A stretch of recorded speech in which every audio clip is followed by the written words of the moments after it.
Good evening students. MTS 1, 2, 3 और आज 4 MTS 4 तक के क्वेश्चंस के इम्पॉर्टेंट क्वेश्चन की डिस्कशन हम लोग करा चुके हैं और अभी मैं MTS 556 के अच्छे क्वेश्चंस का डिस्कशन यहाँ पे करा रहा हूँ। ध्यान से देखिए और ये बात ध्यान रखिए कि NTS और MTS ये दोनों टेस्ट के क्वेश्चंस आपके लिए एग्जाम के लिए नीट के लिए बहुत ही ज़्यादा इंपॉर्टेंट होंगे और उन क्वेश्चंस से मिलते जुलते क्वेश्चन आपको नीट में मिलने की पूरी पॉसिबिलिटी है। इसलिए आप NTS और MTS के टेस्ट ज़रूर दें और उनके डिस्कशन को ज़रूर देखें और अगर उन क्वेश्चंस के अलावा कोई क्वेश्चन पूछना है तो कोचिंग आकर ऑफिस में आके मिले और कोई क्वेश्चन पूछना है तो उसको पूछें। ठीक है, आइए शुरुआत करते हैं जल्दी से जल्दी। लगभग 16 क्वेश्चन का डिस्कशन यहाँ पे हम लोग करेंगे जो इम्पोर्टेंट है। उसके अलावा कोई कुछ पूछना है तो कोचिंग में आकर पूछ सकते हैं। देखिए 10 kg का एक ब्लॉक है जिस पर एक फोर्स लग रहा है 4T वेरिएबल फोर्स है, वेरिएबल फोर्स है और क्वेश्चन है कि बताइए कितने सेकंड के बाद ये block just about to slide होगा। तो आइए सबसे पहले हम लोग यहाँ पर लिफ्टिंग फ्रिक्शन को चेक कर लें कि लिफ्टिंग फ्रिक्शन कितना है। तो लिफ्टिंग फ्रिक्शन का फार्मूला μn यानी कि μmg, म्यू की वैल्यू 0.4 क्वेश्चन में दी हुई है, मास 10 और जी की वैल्यू 10, तो ये आपका हो गया 4 × 10 यानी कि 40 न्यूटन। अब जो फोर्स हमारे ऊपर जो फोर्स हम लोग लगा रहे हैं वो एक्चुअली 4T है और ये फोर्स जब 40 न्यूटन के बराबर हो जाएगा तो block just about to slide होगा। फोर्स 4T है और ये फोर्स की वैल्यू जब 40 न्यूटन के बराबर हो जाएगी तब ये block just about to slide होगा। इसलिए हमने इसको 40 के बराबर कर दिया। तो T = 40/4 यानी कि 10 सेकेंड। तो अच्छा क्वेश्चन है, सिंपल क्वेश्चन है। आइए अगले क्वेश्चन पर ध्यान देते हैं जल्दी से।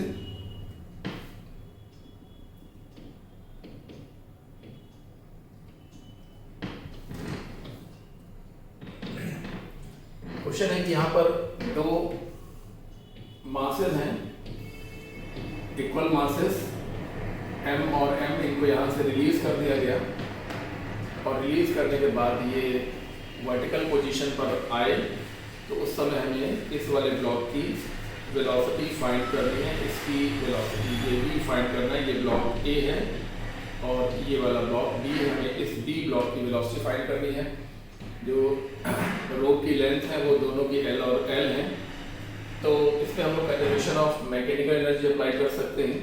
Conservation of mechanical energy apply करने के लिए हमें कहीं ना कहीं पर ग्राउंड लेवल यानी कि रेफरेंस लेवल मानना पड़ेगा। तो हमने यहाँ पर ग्राउंड लेवल मान लिया और अब हम लोग कंजर्वेशन ऑफ मैकेनिकल एनर्जी का यूज करने जा रहे हैं। देखिए कैसे, K initial plus U initial = K final plus U final. ये है इनिशियल पोजीशन और ये है फाइनल पोजीशन, है ना। तो K इनिशियल 0 और U इनिशियल mgh और ग्राउंड लेवल से जो h है वो h जो है वो 2L के बराबर है दोनों ब्लॉक्स के लिए, 2L के बराबर। ये भी 2L और ये भी 2L, h = 2L। तो mg × h यानी कि 2L और ऐसे कितने ब्लॉक हैं, 2 ब्लॉक हैं, इनको कर दिया। K final will be ½ I⍵² rotational motion की kinetic energy and U final is mgl, क्योंकि फाइनली सिर्फ इसके पास पोटेंशियल एनर्जी होगी और इस h की वैल्यू L है, जबकि ये ग्राउंड लेवल पे आ गया तो इसकी पोटेंशियल एनर्जी 0 होगी। इसलिए सिर्फ एक बॉल का पोटेंशियल एनर्जी ही होगा, दूसरे बॉल का पोटेंशियल एनर्जी नहीं होगा। तो ये 5mgl = ½ मोमेंट ऑफ इनर्शिया लिखिए। तो मोमेंट ऑफ इनर्शिया इस एक्सिस के अबाउट जब हम लिखेंगे तो एक ब्लॉक का ml² और दूसरे ब्लॉक का m × 2L का स्क्वायर होगा, साथ में ω² and plus mgh plus mgl, ठीक है ना, mgl। तो इधर आ जाएगा ये देखिए 4 mgl और ये mgl इधर आ जाएगा तो 4 mgl is equal to 1/2 ml square plus 4 ml square और साथ में ओमेगा का स्क्वायर। mgl इधर आ गया तो ये 5 mgl और ये माइनस mgl, तो ये बन गया 4 mgl और इस तरीके से ये हो गया 5। तो omega square is equal to 4 mgl और ये half I omega square, I की वैल्यू ml स्क्वायर, आई की वैल्यू उसके लिए ml स्क्वायर और उसके लिए m × 2l स्क्वायर। तो ये हो गया 4 ml स्क्वायर, ये हो गया 5 ml स्क्वायर और हाफ तो एनर्जी के फार्मूले में रहता ही है, तो 8/5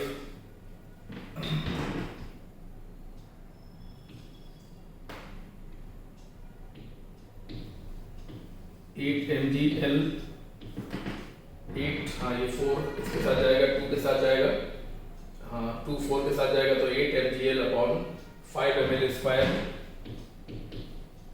5 ml स्क्वायर पे एक m से m और एक l से एक l कटेगा तो ये आ जाएगा 8g। अच्छा एक बात यहाँ पर और भी है, इसको यहाँ पर हम लोग को देखना चाहिए। ये mg × 2l बिल्कुल सही है, l और l 2l × 2 ये भी बिल्कुल सही है। काइनेटिक एनर्जी इनिशियली 0 है, ये भी बिल्कुल सही है। हाफ आई ओमेगा स्क्वायर बिल्कुल ठीक है। आई लिखते वक्त एक ब्लॉक का, इस वाले ब्लॉक का ml स्क्वायर और इस वाले ब्लॉक का m × 2l का स्क्वायर ये भी ठीक है। तो ml square plus 4 ml square बिल्कुल ठीक है, तो ये 5 हो गया। ये हाफ भी हो गया, हाफ जब इधर गया तो ये 8 हो गया, तो 8 mgl और अपॉन 5 ml स्क्वायर, तो यहाँ पर एक m और एक l कट गया तो 8g/5l ये है ओमेगा स्क्वायर की वैल्यू। सो ओमेगा की वैल्यू √8g/5l। और इसके बाद अब फॉर ब्लॉक बी के लिए v = r ओमेगा, हाँ ये वेलोसिटी को फाइंड करने के ब्लॉक के, तो v = r ओमेगा। तो इसके लिए जो r होगा, वो 2l होगा, जबकि इसके पास का जो r होगा वो l होगा, यानी कि l यहाँ पर आएगा और √8g/5l। तो ये l जब अंदर चला जाएगा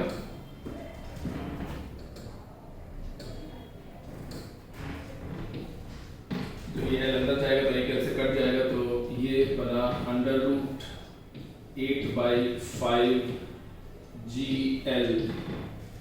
8/5gl ये रिजल्ट हमको दिखाई पड़ रहा है। और 6g भी है, 5 भी है, 8g ऑप्शन में नहीं है। कोई कैलकुलेशन में गलती हो गई है, कैलकुलेशन में कुछ कहीं एरर हो गई है। k initial plus u initial बराबर k final plus u final, ये 0 हो गया। ये mg u इनिशियल mgh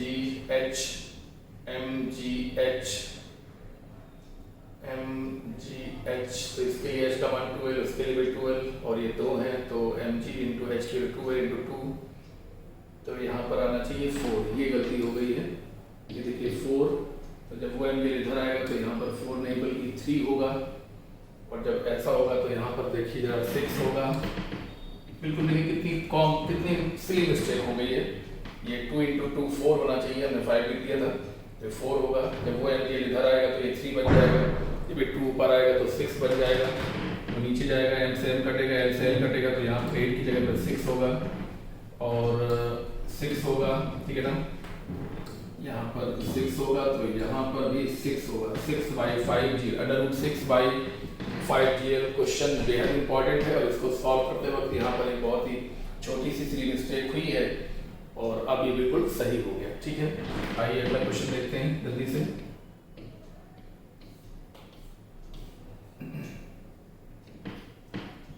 एक डिस्क है जिसका मास m है, रेडियस r है, वो रोल करती हुई जा रही है, तो उसका ओरिजिन के अबाउट एंगुलर मोमेंटम फाइंड करना है। एंगुलर मोमेंटम के लिए हमें BCM चाहिए और एंगुलर वेलोसिटी तो है ही है इसके पास। BCM वाली लाइन को ऐसे बढ़ा दिया आगे से लेके पीछे तक, ये देखिए तो ये हो गया D, ठीक है ना। अब G जे लिखने का तरीका आप लोग जानते हैं, J due to rotative motion I C M omega, और J due to translative motion M V D V C M D, ठीक है ना। तो आई की value half M R square और omega plus M V equal to R omega, और D की value R के बराबर, तो half M R square omega plus M R square omega, यानी कि हाफ प्लस 1 यानी कि 3/2 एम आर स्क्वायर ओमेगा, ठीक है ना। ये एंगुलर मोमेंटम लिखने का तरीका होता है। जब भी कोई बॉडी घूम भी रही होती है और चल भी रही होती है तो हम पहले लिखते हैं रोटेटिव मोशन वाला एंगुलर मोमेंटम और फिर लिखते हैं ट्रांसलेटिव मोशन वाला एंगुलर मोमेंटम। ये लिखा हुआ है रोटेटिव मोशन वाला एंगुलर मोमेंटम और ये लिखा हुआ है ट्रांसलेटिव मोशन वाला एंगुलर मोमेंटम। आई की वैल्यू जिसको की वजह से हाफ एम आर स्क्वायर और v equal to R omega, because pure rolling के मामले में जो BCM होता है, BCM जो होता है वो टेंजेंशियल वेलोसिटी के बराबर होता है, यानी कि आर ओमेगा के बराबर होता है। इस वजह से BCM की जगह पर मैंने लिखा हुआ है आर ओमेगा, ठीक है ना। प्योर रोलिंग का क्वेश्चन, प्योर रोलिंग हो रही है। आइए भाई हम लोग 11th क्वेश्चन पे देखते हैं। 11th क्वेश्चन में गौर करिए। Particle of mass m situated at the centre of the sphere shell of mass and radius a,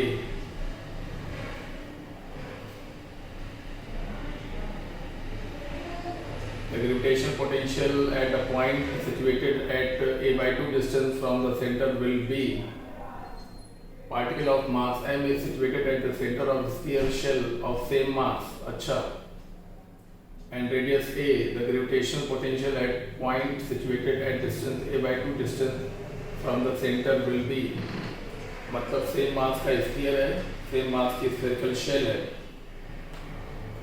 और एक पार्टिकल है जिसका मास m है जो कि सेंटर पर रखा हुआ है, और एक स्फेरिकल शेल है और उसके सेंटर पर सेम मास रखा हुआ है। स्फीयर का जो रेडियस है वो a है। Gravitational potential at point situated at distance a/2 from the centre. आइए पहले इसके डायग्राम को समझ लिया जाए।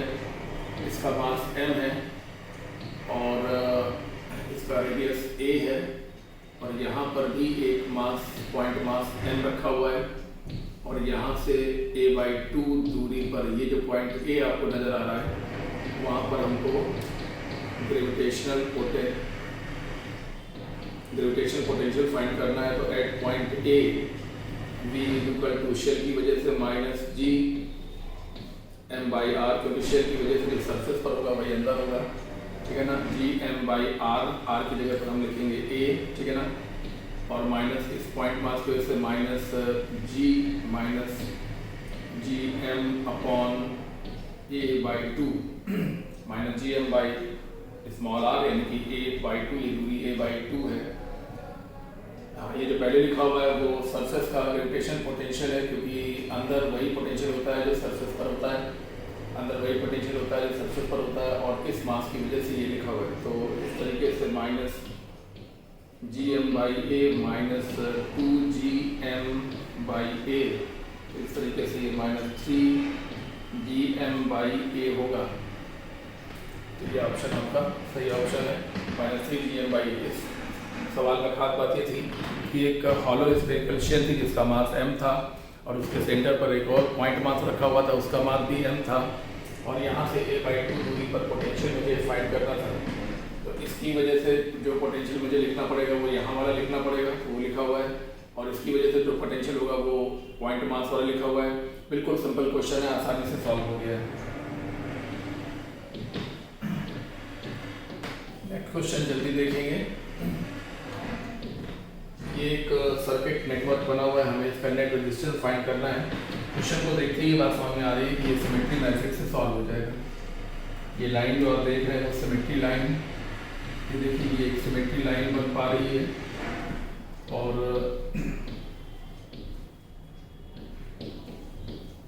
सिमेट्री लाइन अगर बन पा रही है तो सिमेट्री लाइन पर जितने भी पॉइंट्स होंगे उन सबके पोटेंशियल सेम होंगे, यानी कि जो पोटेंशियल यहाँ का होगा वही यहाँ का होगा, वही यहाँ का और वही यहाँ का होगा। इस प्रकार से ये सर्किट दो बराबर भागों में बढ़ गया।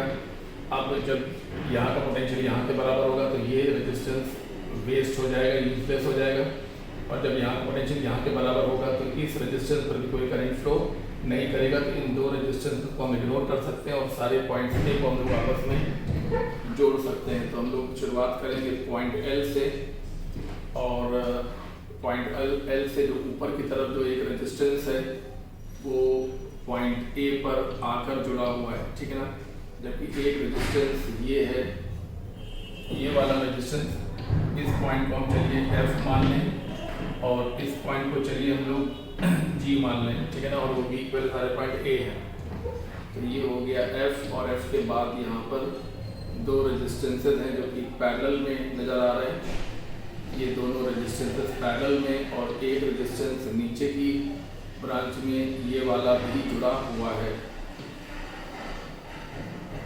ये देखिए, ये भी इसका एक सिरा एल पर है और एक सिरा ए पर है। तो ये वाला रेजिस्टेंस ये है, ये दोनों ये हैं, ये वाला ये है और ऊपर वाला ये है। अच्छा, अब ए पॉइंट के बाद जो बाकी जो बचा हुआ नेटवर्क है वो भी बिल्कुल इसी को रिपीट कर रहा है, क्योंकि जैसा लेफ्ट में है वैसा ही राइट में है, ठीक है ना। तो सेम चीज़ रिपीट हो रही है। ये देखिए यहाँ पर पहुँचे पॉइंट जी पर, ठीक है ना, और जी के बाद एक रेजिस्टेंस है और अब हम लोग पहुँच गए पॉइंट एन पर, ठीक है। तो एल से एन तक का पूरा नेटवर्क हम लोगों ने कंप्लीट कर लिया। अब आप देखिए ये सारे रेजिस्टेंसेस क्योंकि सिमिलर हैं, ये देखिए बिल्कुल सिमिलर, सेम रेजिस्टेंसेस। तो हम इसको फाइंड कर लेंगे। माना कि ये R1 है और माना कि इसका जो नेट है वो R2 है, तो हम R1 और R2 दोनों जानते हैं सेम है, तो उन दोनों को ऐड कर देंगे। आइए तो पहले हम लोग R1 फाइंड करें। तो ये R/2 और ये R, ये हो गया, हाँ, R/2 के साथ सीरीज में ये R है, ये हो गया 3R/2। तो 1/R1 is equal to 1/R plus 1/3R/2 और plus 1/R। So this is 2/R plus 2/3R, so it is simply 3R। 3R हो गया 6 और ये हो गया 2, so it is 8/3R। so R1 is equal to 3R/8।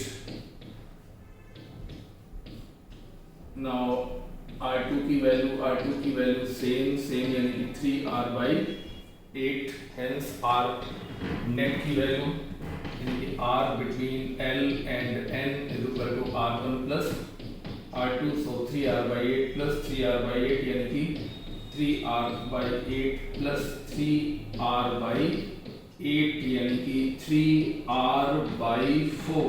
ये भी हो गया। तो क्वेश्चन ये अच्छा है, इंपॉर्टेंट भी हो सकता है। सिमेट्री वाले कॉन्सेप्ट पर ये बेस्ड क्वेश्चन है। सिमेट्री वाले कॉन्सेप्ट में होता ये है कि किनारे पर जो दो टर्मिनल्स हैं उनको हम देखते हैं और हम एक ऐसी लाइन बनाने की कोशिश करते हैं जो सर्किट को दो बराबर हिस्सों में बांट दे।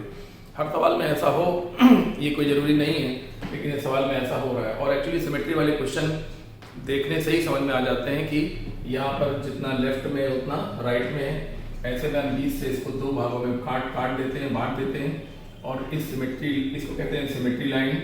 और सिमेट्री लाइन के ऊपर जितने भी पॉइंट्स होते हैं, जितने भी जंक्शंस होते हैं, उनके पोटेंशियल सेम होते हैं। इसलिए सिमेट्री लाइन पर जितने रेजिस्टेंसेस होते हैं वो वेस्ट हो जाते हैं, उनको हम लोग नेटवर्क से हटा देते हैं। और जब उनको हम नेटवर्क से हटा देते हैं तो और फिर हम सारे पॉइंट्स ए को आपस में जोड़ भी देते हैं। देखिए जोड़ के रखा हुआ है यहाँ पर, ठीक है ना। ये रेजिस्टेंस जो है वो एल और ए के बीच में है, ये एल और एफ के बीच में है, ये दोनों, ये भी एफ और ए के बीच में है, ये भी एफ और ए के बीच में, तो ये दोनों पैरेलल में हैं। और ये इसका एक सिरा एल पर है और एक सिरा ए पर है। तो देखिए एक सिरा एल पर, एक सिरा ए पर, ये एल और एफ के बीच वाला है, ये एफ और ए के बीच वाले दोनों पैरेलल में हैं, ये एल और ए के बीच में। और जैसा लेफ्ट में है वैसा ही राइट में है, तो हमने लेफ्ट वाले को सॉल्व किया, राइट वाला उतना ही कर दिया, और ये सीरीज में होने की वजह से इन दोनों को ऐड कर दिया। क्वेश्चन सिंपल ही है, लेकिन ये अच्छा है, इंपॉर्टेंट है, कई लोगों ने इसको छोड़ा भी होगा। A proton and alpha particle enter in uniformatic field perpendicular to same speed। Proton का जो टाइम पीरियड है वो 25 माइक्रोसेकंड फॉर 5 रिवोल्यूशन है। देन अल्फा पार्टिकल का टाइम पीरियड हमको फाइंड करना होगा, ठीक है ना। तो पहले तो हम टाइम पीरियड से को निकालते हैं। जरा देखिए 5 रिवोल्यूशन का टाइम पीरियड 25 माइक्रो सेकेंड, इसलिए 1 रिवोल्यूशन का टाइम पीरियड पहले हम लोग फाइंड कर लें 25/5 यानी कि 5 माइक्रो सेकेंड, ठीक है ना। ये हो गया एक रिवोल्यूशन का time period. Now time period का फार्मूला आपको याद है 2πm/qb, टाइम पीरियड वेलोसिटी पे डिपेंड नहीं करता, 2πm/qb, so time period proportional to m/q। इसलिए हम कह सकते हैं कि T1 और T2 का रेशियो मास के डायरेक्टली प्रोपोर्शनल और चार्ज के इन्वर्सली प्रोपोर्शनल बताया जा रहा है।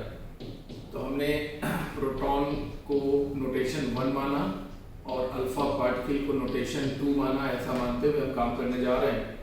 तो T1 एक्चुअली 5 माइक्रो सेकेंड और T2 हम फाइंड करेंगे अभी। प्रोटॉन का मास m और अल्फा पार्टिकल का उसके रिस्पेक्ट में 4m, और प्रोटॉन का चार्ज E और अल्फा पार्टिकल का चार्ज 2e, सो E से E और m से m कटने पर ये 1/2 हुआ, और 1/2 yes m and 4m, E and 2e, E से E कैंसिल, m से m cancel, 2/4 1/2, so T2 should be equal to 10 micro second. तो ये रिजल्ट आया हमारे पास। प्रोटॉन का जो टाइम पीरियड था, एक चक्कर का जो समय था वो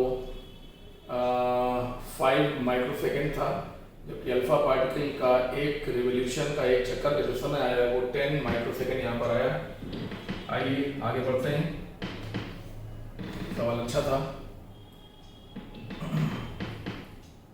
एक रेक्टेंगुलर लूप है जिसमें एक स्लाइडर है जिसकी लंबाई 1 मीटर है, मैग्नेटिक फील्ड में रखा हुआ है। अच्छा भाई, मैग्नेटिक फील्ड लिखा हुआ है क्वेश्चन में, लेकिन डायग्राम में बना नहीं है, लेकिन क्वेश्चन में उसको बताया गया है।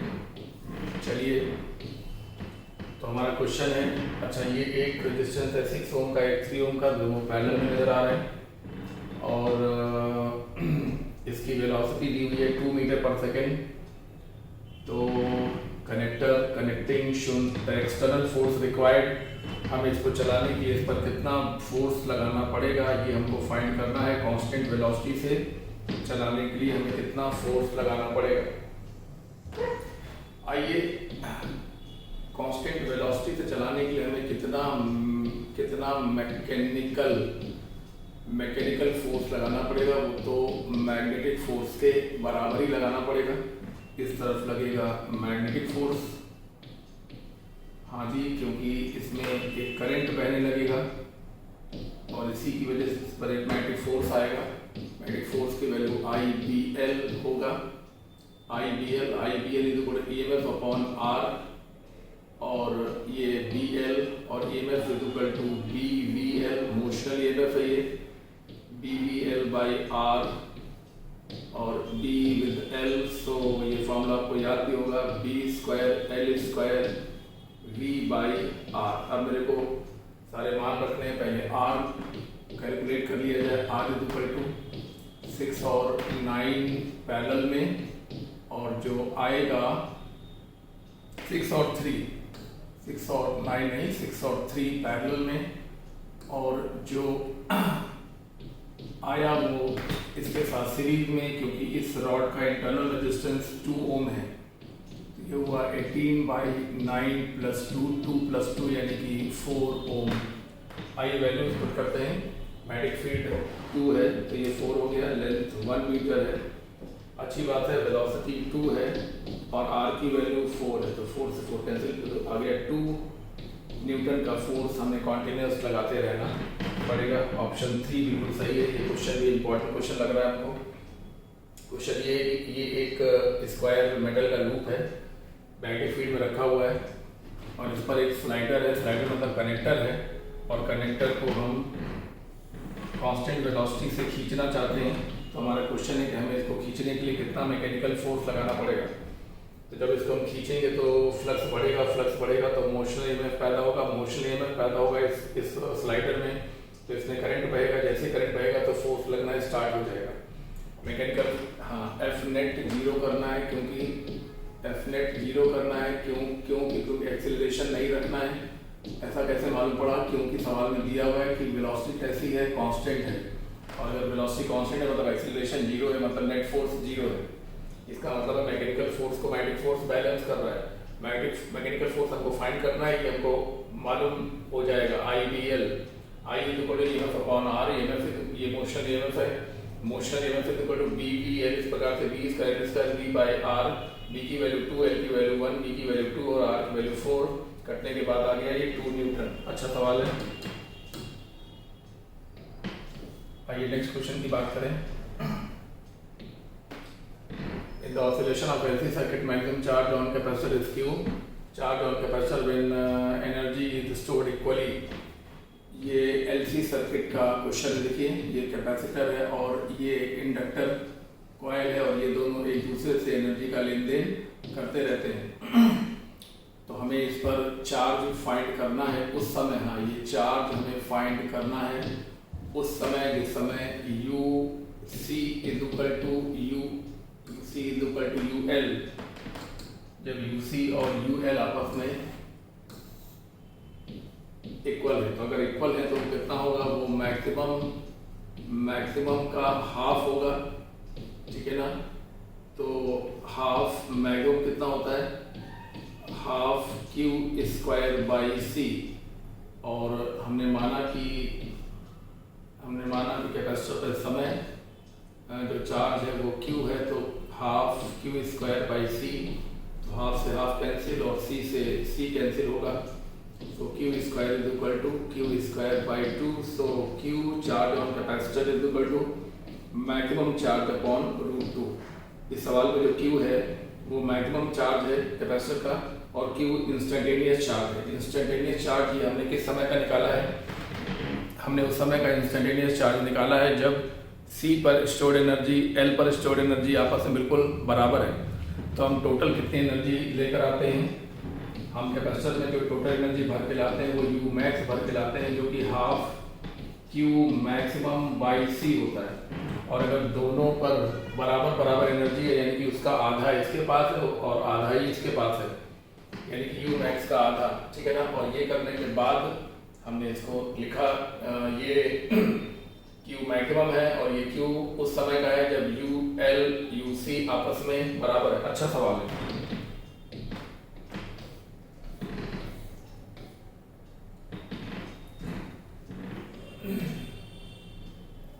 यंग डबल स्लिट एक्सपेरिमेंट में 62 फ्रिंजेस बनती हैं जब हम, अच्छा ये देखिए, मान लीजिए कि ये स्क्रीन है,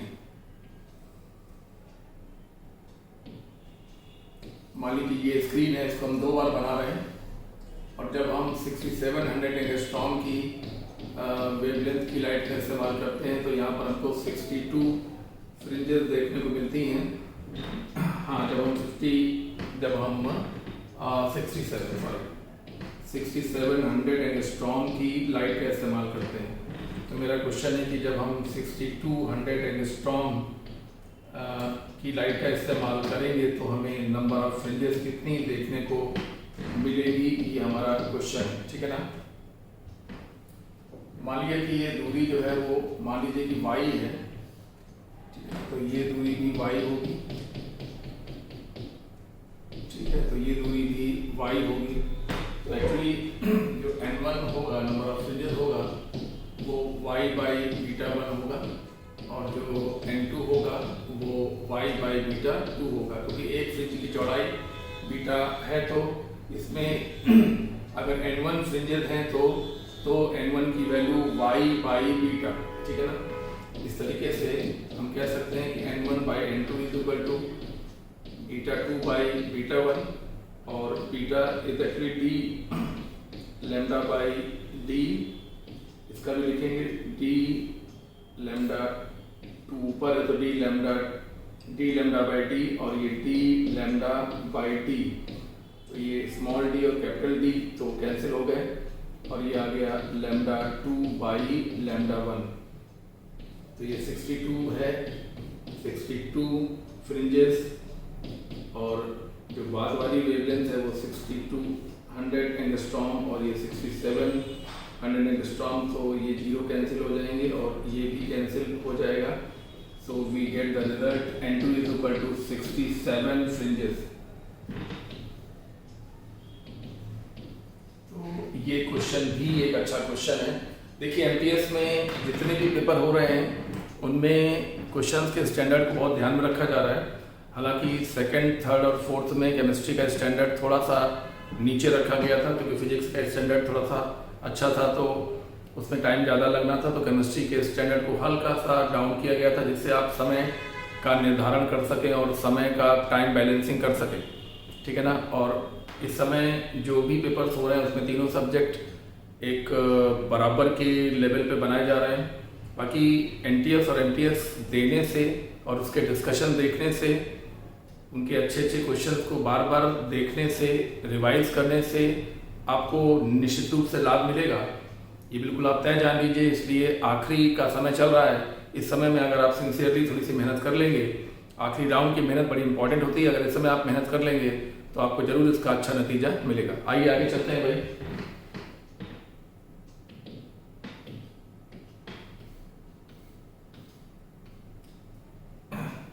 इंक्लाइन प्लेन पर एक बॉल है जो प्योर रोलिंग करता हुआ नीचे की तरफ आ रहा है। इंक्लाइन प्लेन पर प्योर रोलिंग कराने के लिए देखिए ये mg का साइन वाला कंपोनेंट, mg साइन थीटा, और ये mg का कॉस वाला कंपोनेंट, mg कॉस थीटा, और ये देखिए नॉर्मल रिएक्शन, और ये देखिए स्टैटिक फ्रिक्शन, ये देखिए ये स्टैटिक फ्रिक्शन। तो आप देखिए ना, सेंटर ऑफ मास के about mg sine theta, mg cos theta, और नॉर्मल रिएक्शन कोई टॉर्क नहीं बना पाएंगे। यानी टॉर्क बनाने के लिए जो जिम्मेदार होगा वो होगा ये स्टैटिक फ्रिक्शन टॉर्क बनाएगा, ऐसे एंटी क्लॉकवाइज टॉर्क बनाएगा और यही बॉल को घुमाएगा। अब क्योंकि ये जो फ्रिक्शन फोर्स है वो वेलोसिटी के अपोजिट है, तो वेलोसिटी के अपोजिट होने की वजह से, और टॉर्क भी बना रहा है, ये टॉर्क बना रहा है और वेलोसिटी के अपोजिट है, तो इसलिए इस कॉन्सेप्ट के हिसाब से ये कहा जाता है कि ये एंगुलर वेलोसिटी को बढ़ाने में हेल्प कर रहा है और लीनियर वेलोसिटी को घटाने की कोशिश कर रहा है। तो ऑप्शन सी सही है। और जैसा कि आप लोग जानते हैं कि इंक्लाइन प्लेन पर प्योर रोलिंग करने के लिए फ्रिक्शन का formula mg sine theta upon 1 + r² / होता है। तो इससे हमको ये भी मालूम पड़ता है कि अगर हम थीटा को डिक्रीज करेंगे, इफ थीटा डिक्रीज करेंगे तो फ्रिक्शन फोर्स भी डिक्रीज करेगा, फ्रिक्शन फोर्स विल डिक्रीज, ठीक है ना। तो सही ऑप्शन में सी और डी दोनों हैं, इसलिए फोर्थ ऑप्शन सही होगा। अच्छा क्वेश्चन है, कॉन्सेप्चुअल क्वेश्चन है, थ्योरी का क्वेश्चन है।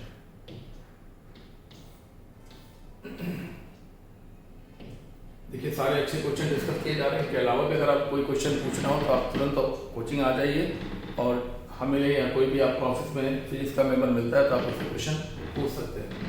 Wait of the body of mass m decreases by 1% when it is raised to height h above the earth surface.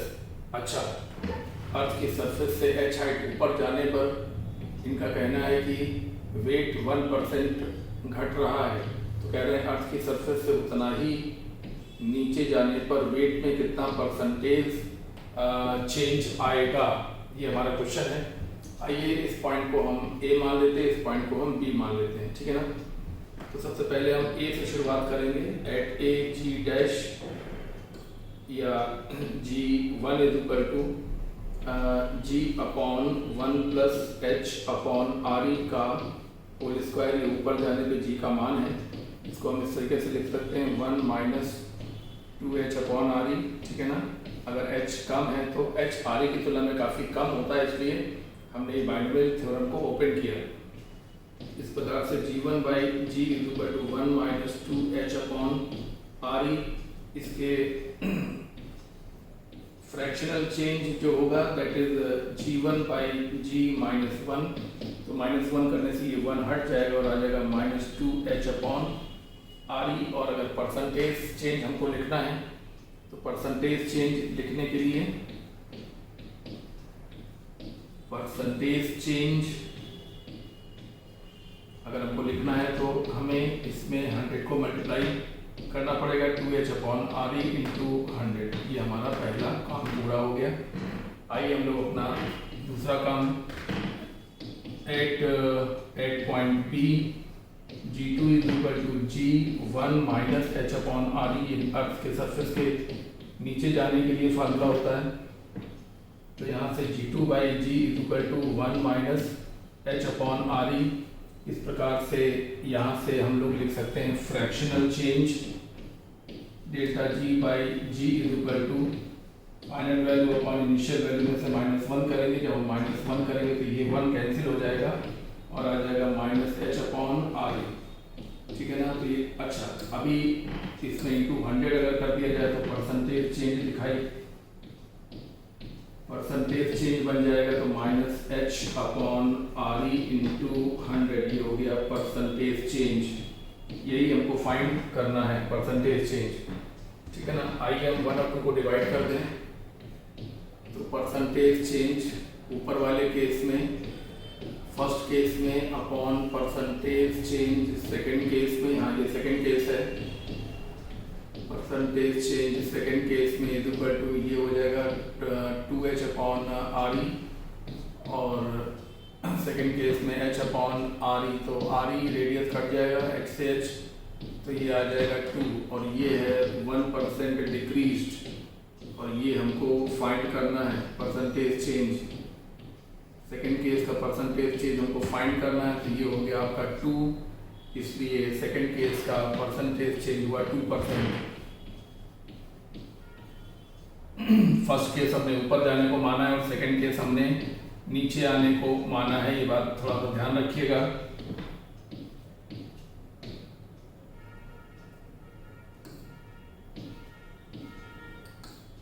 Equal to 2%। सवाल ये अच्छा है, डेफिनेटली अच्छा सवाल है। ठीक है ना। सवाल तो सारे ही अच्छे हैं, लेकिन ये उनमें से बहुत ही विशेष क्वेश्चन है जिसकी पहले से प्रैक्टिस होने पर आप इसको कर पाएंगे। अदरवाइज आपको देर लग सकती है, क्वेश्चन छोड़ना भी पड़ सकता है। 2 cm in a cavity tube. If the tube is tilted 30 degree from the horizontal, then water will rise the tube to the length. Height तो वही रहती है, कैविटी में वाटर लेवल की वर्टिकल हाइट चेंज नहीं होती है। हाँ जी, वर्टिकल हाइट में कोई चेंज नहीं होता है। ये देखिए, तो अगर इस समय लिक्विड का हाइट h है, जब इसको हम टिल्ट कर देंगे तो भी उसका हाइट जो होगा वो h रहेगा। ये देखिए, हाइट में कोई फर्क नहीं पड़ेगा। तो मुझसे ये लेंथ पूछी गई है, जबकि 30 डिग्री फ्रॉम द हॉरिजॉन्टल, ये एंगल दिया हुआ है 30 डिग्री और ये h पहले के जैसा ही रहेगा, यानी कि 2 सेंटीमीटर। तो इस प्रकार से साइन थीटा को लगा देंगे हम लोग। तो साइन 30 = h/L। सो L = h/sin 30, यानी कि ये हो जाएगा 2h और 2 और h की वैल्यू है 2 centimetre. So this will become 4 centimetre. ठीक है ना। तो ये अच्छे क्वेश्चन थे इस टॉपिक के, जो डिस्कस करने जरूरी थे वो यहाँ पे डिस्कस कर लिए गए हैं।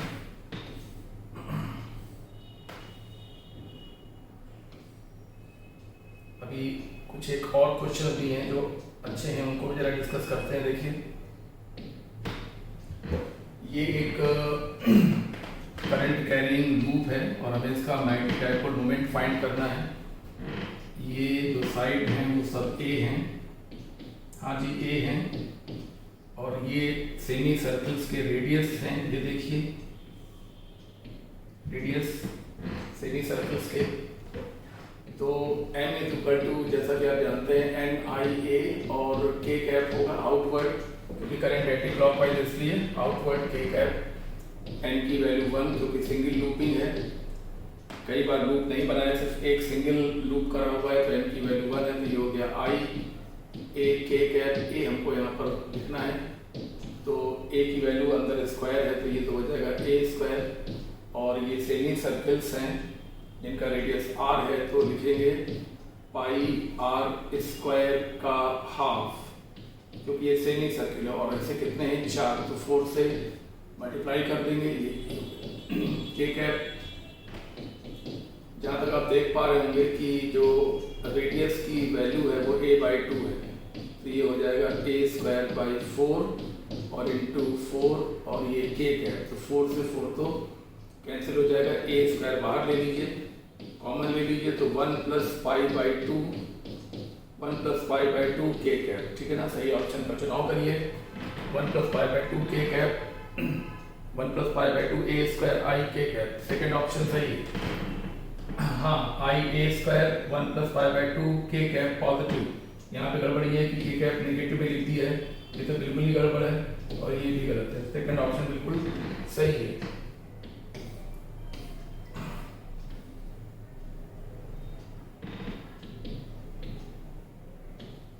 अगला क्वेश्चन देखिए जरा कि एक बर्ड है जो वाटर सरफेस से, ये बर्ड है जो वाटर सरफेस से 18 मीटर हाइट पर है और इसको कोई ऑब्जर्वर यहाँ से, इसको कोई ऑब्जर्वर यहाँ से देख रहा है,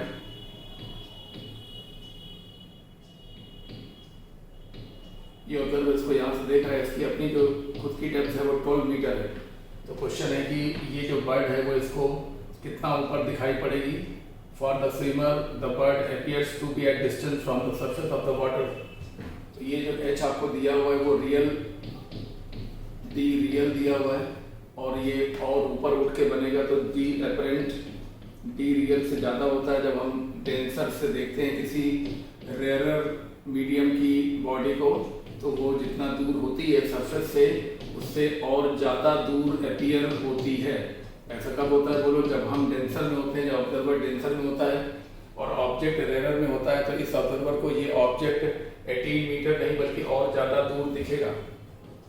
म्यू टाइम्स डी रियल, तो म्यू की वैल्यू 4/3 दी हुई है और डी रियल 18 है। इसे कट करेंगे तो 4 × 6 यानी कि 25 मीटर। ये सिंपल सा क्वेश्चन है, बहुत इजीली ये सॉल्व हो गया। देखिए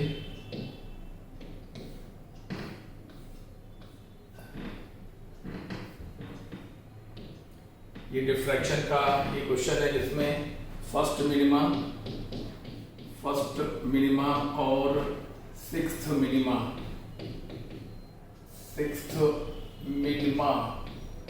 के बीच की दूरी दी हुई है 0.5 मिलीमीटर, ठीक है ना। तो हमारा क्वेश्चन है कि स्लिट विड्थ क्या होगी। तो ये फर्स्ट है, second, third, fourth, fifth, sixth, तो ये बीटा, ये फ्रिंज विड्थ बीटा, तो ये 1 2 3 4 5 बीटा, ये 5 beta is equal to 0.5 millimetre और बीटा की वैल्यू D λ/d is equal to 0.5 millimetre, ठीक है ना। तो कैपिटल डी की वैल्यू यहाँ पर दी होनी चाहिए। Capital D screen is 0.5 metre away from the slit, this is 0.5 और वेवलेंथ 5000 एंगस्ट्रॉम को हम मिलीमीटर में बदलेंगे। ये लीजिए, स्मॉल डी हमको फाइंड करना है, इज इक्वल टू 0.5 मिलीमीटर। तो 0.5 से 0.5 कट गया, 0.5 से 0.5 कट गया और okay, minimum distance pattern slit is 0.5, the distance between the first and sixth minimum diffraction pattern slit is 0.5 metre, screen 0.5 metre away from the wavelength of light 5000 angstrom. बिल्कुल सही है, बिल्कुल ठीक है। तो ये हो गया 25 5 beta T λ/t, capital D की वैल्यू 0.5 मीटर यहाँ पर है, इसको हमने मिलीमीटर में कन्वर्ट नहीं किया है। आइए, ये 5 हो गया, ये 0.5 मीटर है, इसको हमने कन्वर्ट करना चाहिए था मिलीमीटर में, ये कन्वर्ट कर दिया। तो ये आ गया 25 × 10⁻⁻1 upon d is equal to 1। So d is equal equal to 2.5 millimetre, ठीक है ना। ओके, यहाँ पर ये जो d था एक्चुअली वो मीटर में दिया हुआ था और हम सारी चीज़ों को मिलीमीटर में रख रहे हैं, ये भी mm में रख रहे हैं, इसको भी हमने mm में कन्वर्ट किया है, इसको भी हमें mm में कन्वर्ट करना था। तो 0.5 मीटर यानी कि 0.5 × 10⁻³ अब ये हो गया, ये 10⁻³ और ये 10⁻³ 10⁻6 हो गया और ये 10⁻⁻7, तो एक 10⁻⁻1 बच गया, इसकी वजह से 2.5 हो गया, d उधर चला गया, तो d इक्वल टू 2.5 मिलीमीटर। अच्छा क्वेश्चन है। इस प्रकार से ये 16 क्वेश्चन जो मोस्ट इम्पॉर्टेंट थे वो आपको मैंने करा दिए हैं, और अभी हो सकेगा तो MTS 557 का भी आपको इम्पॉर्टेंट क्वेश्चंस का वीडियो मैं आज ही बनाने की पूरी कोशिश करूंगा, और आप लोग इन क्वेश्चंस के सॉल्यूशंस को ठीक से सिंसियरली आखिरी राउंड में मेहनत कर लीजिए, क्योंकि आप जितना भी रिपीटर बच्चा यहाँ पर आता है पढ़ने के लिए, मैं देखता हूँ कि उसके अंदर बहुत पोटेंशियल है, क्योंकि वो चीज़ों को बहुत जल्दी ग्रैस्प करते हैं आप लोग। ये मैंने क्लास में देखा है कि मुझे बहुत ज़्यादा बार चीज़ों को बताना नहीं पड़ता है, आप जो खासकर रिपीटर चीज़ों को बहुत जल्दी ग्रैस्प करते हैं और आगे बढ़ जाते हैं। बातों को जल्दी समझ लेना अच्छी संभावना की निशानी है, और इस अच्छी संभावना को, इस अच्छी पॉसिबिलिटी को आप फाइनल स्वरूप प्रदान करें। इसके लिए आपको आखिरी राउंड में ज़्यादा टेंशन ना लेते हुए अपनी पढ़ाई को सुचारू रूप से जारी रखना है, थोड़ा आराम करते हुए, थोड़ी मेहनत करते हुए, हर चीज़ का ख्याल रखते हुए, तबीयत का ख्याल रखते हुए, आपको एग्ज़ाम की डेट तक स्वस्थ रहते हुए, अच्छा मन से लगन के साथ पढ़ते हुए पेपर देना है। आपका पेपर निश्चित रूप से आप द मार्क होगा अगर आप प्रॉपर लगे रहेंगे। लगे रहना बेहद ज़रूरी है। Thank you.